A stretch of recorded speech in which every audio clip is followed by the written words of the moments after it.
OneWrestling.com. This is Bill Apter, and on the other end of the phone here, our special UFC analyst, the Beast, Dan the Man Severn. Welcome back to OneWrestling.com. Well, it's a pleasure to be here, wonderful Willie. Well, thank you, sir. It's a pleasure to have you here. Now, first of all, before we talk about the fight this weekend, what is your professional MMA record? Well, I don't know if anyone truly knows that yet. I know I can simply speculate. Sheer Dog and Full Contact Fighter, they've got numbers put up there, but you got to realize they did not exist when the Ultimate Fighting Championships existed. It was like 2, 3, 4 years later that they have existed, and they only simply just subtract one company, and that was the Ultimate Fighting Championships. When No Holds Barred first came on the scene, a lot of companies, and many of them which don't even exist right now, I was simply just contracted labor. Come on in to do my thing. But I've always kept pretty good track of records through my daily planner. I always told them, I said, one day when I have nothing better to do, I will pull out all these old planners and I will actually count up.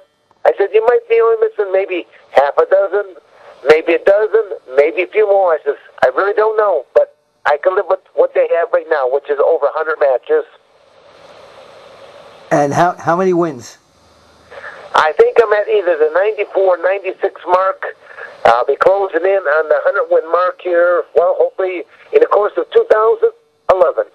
Wow. Unbelievable. Unbelievable. So you're still... Just to brag for one moment, though, I mean, there's only 4 people in the world that have over 100 matches. So who are the other 3? And the other 3, you have Jeremy Horn, you've got Travis Fulton, and you've got Shannon Rich. And I do believe the closest one to my age is 15 years my junior. And how young are you now, Dan? Well, how young am I? Well, let's just say that I am truly the master of the cage. All right. That gets it. All right, now let's talk about, as an analyst, the Brock Lesnar Cain Valasquez fight. What was your prediction before this fight happened? Well, I went into what I call kind of the political mode here. I looked at what both athletes, what they bring to the table. Brock Lesnar at Division I, amateur wrestler, actually both athletes, both Cain Valasquez and Brock Lesnar, came originally from the amateur wrestling background. And Cain Valasquez from Arizona State University, and from Brock from Minnesota. So knowing that they were both heavyweights, knowing that they both would probably, have, well, not probably, they both have very strong amateur wrestling background, that would probably negate each other. They probably wouldn't be looking for double-leg takedowns or single-leg takedowns too quickly on each other. So now it goes to the auxiliary skills, the stand-up ability, the punches, the kicks, the knees, who can control cage wall type tactics. With that said, you look at Brock competing on the bigger show environment, bringing his background from professional wrestling, working with the WWE, being used to being in front of large crowds, not becoming intimidated. Did not know if that would get into a factor with Cain Valasquez.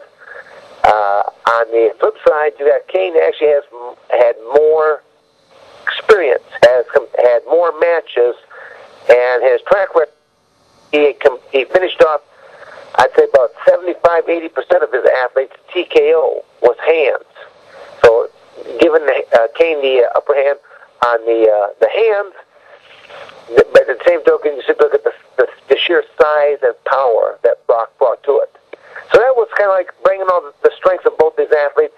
But then I simply just to say that, now being a former Arizona State alumni myself, in the Arizona State Hall of Fame for amateur wrestling, my heart went out for my fellow Sun Devil, Cain Valasquez.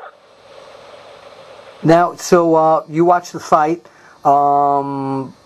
Give us your impression of what happened. Brock Lesnar, everybody looks at him, of course, and says nobody can beat this guy because he just has that whole mental edge. You know, he looks like a frickin' monster, as they say. So what happened? I mean, I think most of the experts, maybe because of the intimidation factor and the way Lesnar has been fighting, picked Lesnar to win. Well, I do believe you're right. I believe quite a few of the experts in the field did pick Brock Lesnar to win that match. All I can simply say is that, I mean, honestly, I mean, that's a match that really could have went either or direction. You know, both people possess the talent, and that's what you look for. When people are so close to talent, matches are decided in just such minute areas. If it took one match back, you had Shane Carwin versus Brock Lesnar. You know, Carwin was just throwing leather left and right on Brock Lesnar. Brock, a lot of people were questioning his ability to take a punch. Does he have a strong chin? He proved that he has a strong chin.